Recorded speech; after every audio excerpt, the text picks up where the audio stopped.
Hi everybody, Chris Petri. Thanks so much for coming by. Hey, we have a fun video here. This is just a quick informational on my tripod and foam board that I use for painting outdoors as well as in the studio. So I know some of you had mentioned that you would want more information on how I set up my outdoor easel, and as well as in the studio I do have this same setup I use in indoors as well too. So let's take a quick look at everything, and it's actually quite simple. And I just wanted to say right from the beginning here, if you're not great or not handy with like screwdrivers and hammers and nails and you don't work around the house and do things like that, always remember you can check in with someone in your family that's good with construction, that's good with handiwork, things like that, and they can do this project for you. It's not very difficult at all. There are a few things you have to purchase, but not a big deal. So really, I'll just go through the different parts of this setup so that you kind of have all the kind of basic nuts and bolts of everything, how it goes together and what I'm using. I'll also make available, if you email me at chrispetri@att.net. Again, that's Chris Petri, CHRISPETRI @att.net. If you send me a quick email, I'll send you over some sketches of how everything goes together, and I'll write down all of the parts of this setup for you so that you have it all at your fingertips. So this is a Velbon Victory 450 tripod that I use. These are readily available. I got this on eBay actually, used, and or actually this is my original one I've had for like 25 years. I used to do photography a lot when I was younger, so I have this from going back 25, 30 years ago, or about 20 years ago, 25 years. And then I bought another second one that I have in my studio. So I have one that I grab and go all the time outdoors when I go out and do plein air painting out in the local area, or if I go on vacation, I'll always have one set up for that. And then I also have one set up in my studio that I always have actually set up, and I use, and I just leave it in my studio on the floor, ready to go at all times. It's just set up and it never moves. So this is the tripod that I have, and then at the top of the tripod there's an adapter, and basically this adapter is this would be the female part of the adapter, and then the male piece over here is what clips in. So this is the foam board that I have, that I created. And so there's an adapter piece that bolts onto the back of this plywood that I attached to the foam board. So if you can imagine, I bought some foam board and I cut it to the size I wanted, which is about an 18 by 18 square here. And I also have other larger sheets of foam board too that I've made this same exact setup on as well. But I'm going to show this smaller version here. It's a little bit easier to see on camera. So basically what I did was I took this foam board, 1/2 inch thick foam board, and I cut it to the size I wanted. Then I took a piece of plywood, cut it in an 8 inch by 8 inch square, and glued it to the back of the foam board. Kind of simple. Then what I did was I cut a hole in the foam board here, all the way through, and it's right in the exact center of my foam board, in both directions, perfectly centered. That's where I put my hole in my foam board, and I put a bolt through it, and I also cut a hole in the plywood so that that bolt can go through the back of the foam board and then into the back of this plywood here. And then I bolted this adapter, which is a male adapter, that goes onto the back or on the top plate of this tripod. And it's as simple as that. And then all you have to do is, once you put this all together, which is with some construction adhesive to get that plywood nice and firm and attached to the back of the foam board, and you have your adapter piece attached here. It's got to dry. You have to let your plywood dry first on your foam board overnight, and then you put this together and you put this on.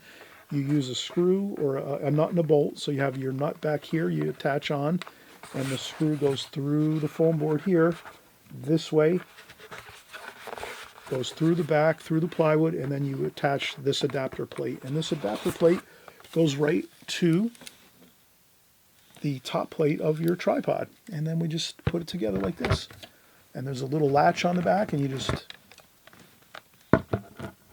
clip it together. And I think I should have this should go together pretty easily here, just like that. And you clip it with the thumb latch, and there you have it. And then you have your foam board attached to your tripod, and then you can just take your tripod, and whether you're outdoors, indoors, however you want this set up, you just open up your tripod and you set it down. And then you have your tripod. And then you can adjust the pitch of your board any way you want. You have this handle that comes with the tripod. And this, again, is a camera and camcorder tripod. So it has its adjustments. You can adjust the pitch of the board all the way almost 360 degrees. And as well, you can turn this, you can spin this around any which way you want to as well. It turns around 360 this way, and it also turns 360 this way with your board. So that's really the simple nuts and bolts of this here. So I'm hoping you enjoyed this. And again, I'm going to make a quick sketch on some printer paper of all the parts and how it all goes together. And this way you can have that. If you want to, if you're not great with this type of thing, putting things together like this, again, you would have somebody in your family, a friend, a family, someone that's good with handiwork, construction. They can do it for you, not a problem. Maybe you're going to bake some cookies or make a cake for them, or maybe you can give them $20 or $30 or $40 to put it together for you. Maybe you can take the list that I have available on my email, which is chrispetri@att.net.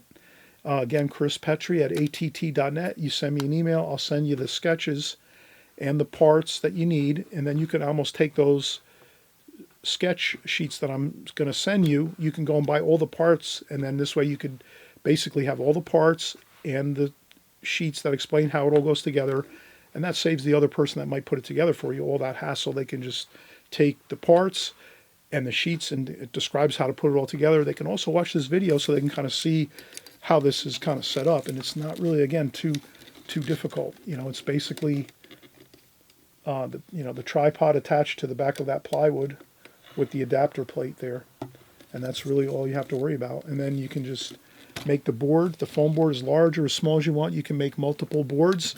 The only thing I would say is if you have a larger board or two, you would just have to buy a few more of these male adapter pieces that made up to the top of the tripod. You wouldn't want to keep taking these on and off all the time to switch around your boards.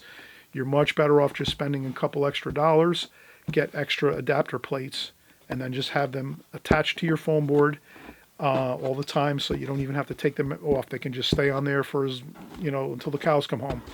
So there we go. We have everything all set up here. I'm glad you stopped by. I'm happy to do this video. I'm going to show some more videos too on my setup with my studio, maybe my YouTube setup. This way, some of you that want to start making some videos, I know a number of you have already started making your videos. I see some of you on YouTube already that have been following me. I see your videos out there that you've been creating on YouTube. They look wonderful. And so if more of you want to start creating your own videos on YouTube, it's a fantastic thing to do. It's a lot of fun. And I'll show you my setup. I can actually run through that as well in a future video. If you think you'd want to see more of that, let me know. I'll do another video on my setup over here in my studio with my YouTube rig, which has a camera that's overhead that kind of shoots the videos from the top down, and I have a rig that I bought for that. And also I have my table I built a table for my YouTube video setup, so I can kind of show you how I built that table. It's a really sturdy, strong table that will not move around too much. You don't want to have things moving around when you're doing videos. That looks terrible on video if you have things shaking and vibrating and moving around. So you always want to, whenever you're creating videos, you want to have the camera super stable as you're working. That'll be really a good thing. So in any case, we'll see you soon. Thanks for coming by. Enjoy the watercolor journey. Have fun. We'll be creating a video anytime now, and we'll see you on YouTube in just a second or two.